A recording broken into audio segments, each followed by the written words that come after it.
আচারের সিজন আসছে আর আচার বানাবো না তা কি হয়? তো এইখানে আমি নিয়ে নিয়েছি বোম্বাই মরিচ, রসুন, কাঁচামরিচ এবং একটা আম। তারপরে নিয়ে নিয়েছি পাঁচফোড়ন এবং তেল গরম করে সেখানের মধ্যে পাঁচফোড়ন আর কালি জিরে দিয়ে একটু নাড়াচাড়া করে নিলাম। আর তার আগে আমি পাঁচফোড়নগুলো ভেজে নিয়েছি। তারপরে রসুনগুলো লালচে হওয়া পর্যন্ত ভেজে নেব। তারপর আবার কাঁচামরিচ এবং বোম্বাই মরিচ দুটো একসাথে দিয়ে দেব। এগুলো দেওয়ার পর আবার আম দিয়ে দেব। আম দিয়ে সব সুন্দর মতো একটু নাড়াচাড়া করে আমি এখানে সরিষা বাটাকে একটু দিয়ে দিলাম। সাথে দিয়ে দিলাম 3 চামচ চিনি, কারণ বেশি টক আর বেশি ঝাল হলে খেতে একদম ভালো লাগবে না। তারপর আমি দিয়ে দিলাম 1 চামচ হোয়াইট ভিনেগার। তারপরে ভেজে রেখেছিলাম পাঁচফোড়ন, সেগুলো সুন্দর করে আবার মেখে দিলাম। সব নাড়াচাড়া অনেকক্ষণ করা লেগেছে, এখানে ভিডিও বলে একটু কম সময় দেখা যাচ্ছে।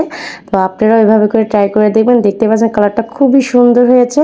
আমি এটা প্রথমবার এই আচারটা করলাম, তো কেমন হলো দেখতে, কেমন দেখা যাচ্ছে অবশ্যই কমেন্টস করে আমাকে জানাবেন। সবাই ভালো থাকবেন। আল্লাহ হাফেজ।